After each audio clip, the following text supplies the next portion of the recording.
All right, this is Brad Weber, Sports Information Director here at Coffeyville, back with the Ravens Sports Drive. Joining me today is Athletic Director and Head Football Coach Jeff Leiker. Welcome, Jeff. Thank you. Appreciate it. Well, let's kick right into it.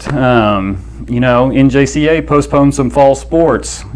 How did that, work for us? What sports have been postponed? Well, everybody's been moved to the spring. Volleyball, soccer, men and women, football. I think cross country is the only one that's staying with it right now. We're waiting on a decision from the Jayhawk Conference presidents to discuss if we're going to be allowing scrimmages in the fall against outside competition. So that's coming up next week to find out what we can or can't do as a school. Okay.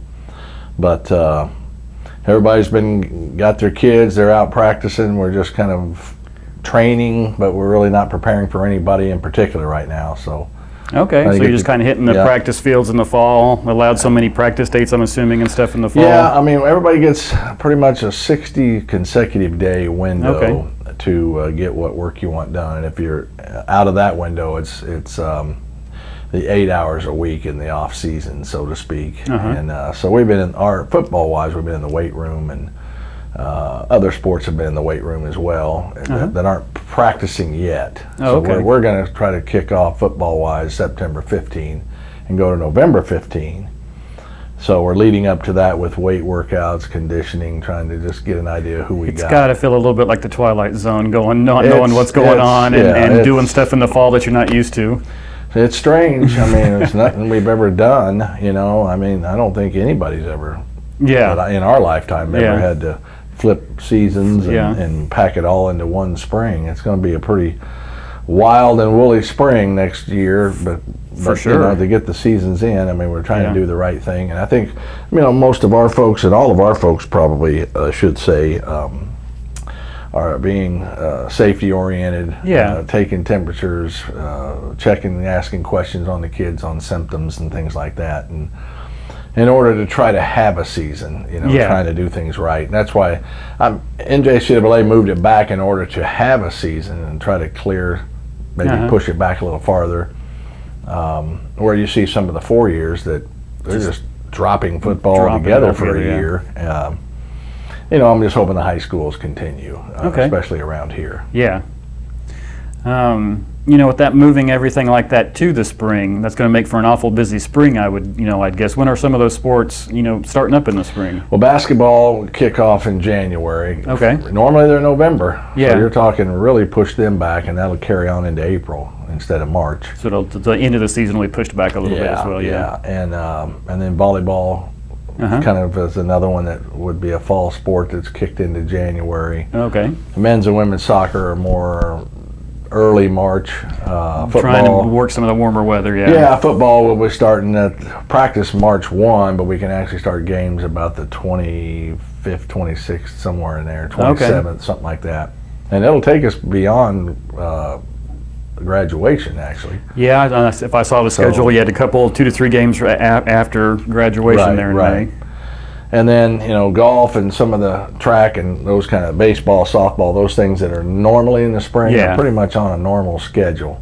Yeah. With their times of starting in early March. And then I think track as well. I don't know if they do indoor and out. I got to remember to look at that. I think I talked to Coach Wood, the track coach, and he mentioned indoor season flowing into outdoor season. But of course, all of that's dependent on what happens between now and through the fall. So, well, looking at the spring football, I know you've transitioned back in after being out of football for a while. Just for you, how's that transition been? We haven't gotten into a lot of football. We haven't done anything football practice-wise yet, but discussions. I mean, the game has changed quite a bit since I was in it last, as far as the spread and all the things that you see on TV. But it's still 11 on 11. Still, you got to block and tackle. Kids still need to take care of the football. Play really good defense, play great special teams, and not give away games based on mistakes. So, I mean, those are still some simple theories of how the game is played. So we're hoping to bring back some of that thought. I mean, I shouldn't say bring it back. That's kind of always been the thought. But maybe emphasize those areas. Even with the previous staffs that have been here and have put their time in as well. So all I can do is go back and try to do some things that were successful for us and teach the kids what we're going to do that's different. Offensively, defensively, we got different people here to teach that. Okay. And I know, a little bit earlier we talked about you're starting the season the end of March. How did the season, who do you have on the schedules, home games, where are we going? We've really got I guess it's kind of a rough schedule because our first 3 games are on the road. Oh, okay, yeah. We did have Iowa on the schedule. They're not now. We do have Arkansas Baptist on the schedule. Okay. So we have 4 and 4. NJCAA kicked everybody back to 8 games. 8 games, okay. So we open up with Hutch. We just made a change today, matter of fact, and opening on a Friday night in the spring, which allows us a little bit more of a normal week. When we go to Dodge the following week on Easter weekend, we're going to play that on Saturday before Easter.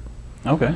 And then we'll come back with an open date. And then we go to Highland on the third one. So Hutch, Dodge, and Highland are the first 3. Season off, yeah. And then we got 4 home games. Yeah, 4 of the last 5 are home. Yeah. So we got it. It'll all work out both ways, home and away. And then next year it flips, I'm guessing. And they might have to change it again because we should go back to an 11 or 10 or 11 game schedule. And did I see Independence was the last was the last game of the season? Yeah. As far as regular season. Yeah. And crazy, we were supposed to play Independence tomorrow night already, and already have 1 game under our belt under the current format. Yeah. But that all got pushed back, obviously. So. Okay. So, you mentioned a little earlier, about some of your assistant coaches helping out. Who do you have on staff this year? Well, I kept a couple of guys that were familiar to Coffeyville. Cody Oates is our O-line coach, and DJ Lynn played here, and he works with the tight ends and backs and helps with the O-line as well. And then we got new D coordinator, Nick Dobler, who came from Kilgore, Texas, junior college, who was a lot of success there. And then Larry Asante is our secondary coach. And Larry played here in 06 and went to Nebraska and played. And then played 5 or 6 years in the NFL. So it's good to have him join us. And then we got some young guys that are what we call SLMs, that student life managers that help out as coaches, but they also assist in the housing area. Okay. And Angel Ortiz is a guy that was on the staff at Scottsdale, Arizona, and they folded the programs down in Arizona 2 years ago. There's no football in Arizona. Arizona, yeah. So Coach Ortiz is with us, and he's a good, strong wide receiver coach. And then we have Coach Dale Howard, who was here last year, who was a Missouri graduate. With D-backs, and he'll work with the DBs as well.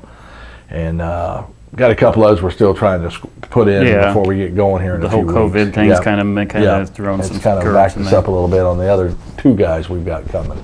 Okay. So. Okay. And then to finish off, as far as the football, any expectations? And I know it's hard with COVID and playing spring ball and all that, but what, expectations you'd have? Just trying to, obviously get the kids to do the right things while they're here, go to school, be solid people, become good football players, become good teammates with each other. Expectation for me for those kids is win every ball game. I mean, that's something we try to preach it, to expect it. Now, I know it's easier. The famous quote, "Why do you play? Say it than to do it the games to win." Exactly. So, we got a good group of freshmen that we brought in, and once we got all together, and we got a nice group of kids back that are needing some success. It didn't go as planned, maybe the whole way last year, and so we'll see if we can't put something together to start to climb to get back in the top 2. That was always our goal, be in the top 2 of the 8 teams in the league. In the league, so it's competitive with the out-of-state rules still unlimited. Now it's going to change next year where we've got a certified roster of so many out-of-state and so many in-state. So it's going to slowly work itself back somewhat next year. Okay. Well, thanks, Coach, for stopping by. Yep. Brad Weber here with Ravens Sports Drive. Catch you next time.